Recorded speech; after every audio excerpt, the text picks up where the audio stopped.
Here's something that keeps roboticists up at night. Robots don't fail because they can't see. They fail because pixels have no weight, no friction, no consequence. A pixel cannot push back. So, okay, let me set the scene. You've got a robot, state of the art. It can identify a coffee mug with like 99.7% accuracy. Right. It reaches out to grab it, and it just knocks it off the table. Every time. Every time. And the question people ask is, did the camera fail? And the answer is no. The camera was perfect. The image was perfect. But the robot had no idea what that mug would actually feel like to touch. Exactly. And this is the core problem in embodied AI right now. We've gotten incredibly good at training systems on visual data, billions of images. But images are, by definition, consequences without cause. You see the result of physics, not physics itself. And why should anyone who isn't building robots care about this? Because, okay, so this isn't just robots. This is self-driving cars, this is surgical assistants, this is any AI system that has to act in the physical world rather than just describe it. The gap between seeing and doing. The gap between seeing and doing, yeah. So, walk me through what's actually happening under the hood. Like, what does a robot actually have when it looks at a coffee mug? So what it has is, well, first you have to understand what a neural network is actually learning. It's learning statistical patterns, pixel relationships. When these clusters of values appear together, this is probably a mug. Okay. But there's no model of mugness in there. No understanding that it's hollow, that it has a certain mass distribution, that ceramic is brittle and the handle's a weak point. Wait, it doesn't know the handle is a weak point? It might correlate handles with mugs, sure, but correlating a feature visually and understanding its physical implications are completely different things. That's.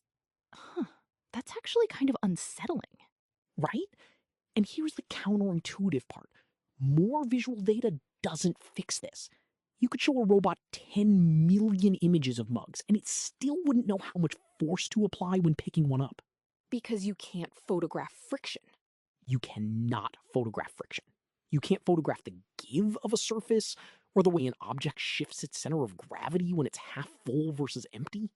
So, what are researchers actually doing about this? Like, what's the attempted solution? So there were a few directions.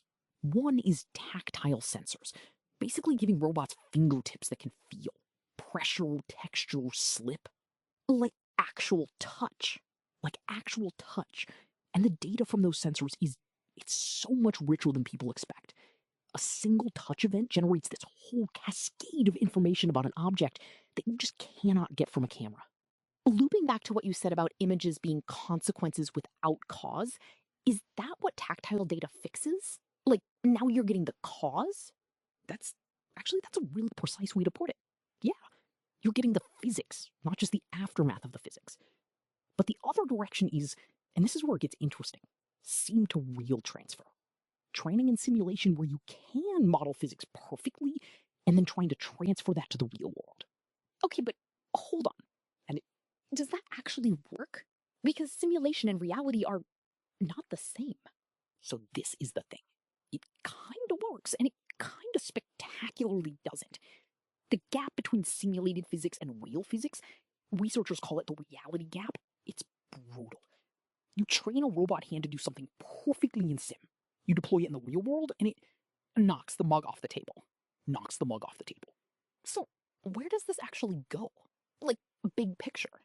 I think the honest answer is we're in the middle of a paradigm shift. The last decade was about making AI that could perceive the world. The next decade is about making AI that can be in the world. And that's a fundamentally different problem. Fundamentally different. Because being in the world means consequence. Every action changes something. A pixel on a screen has no weight.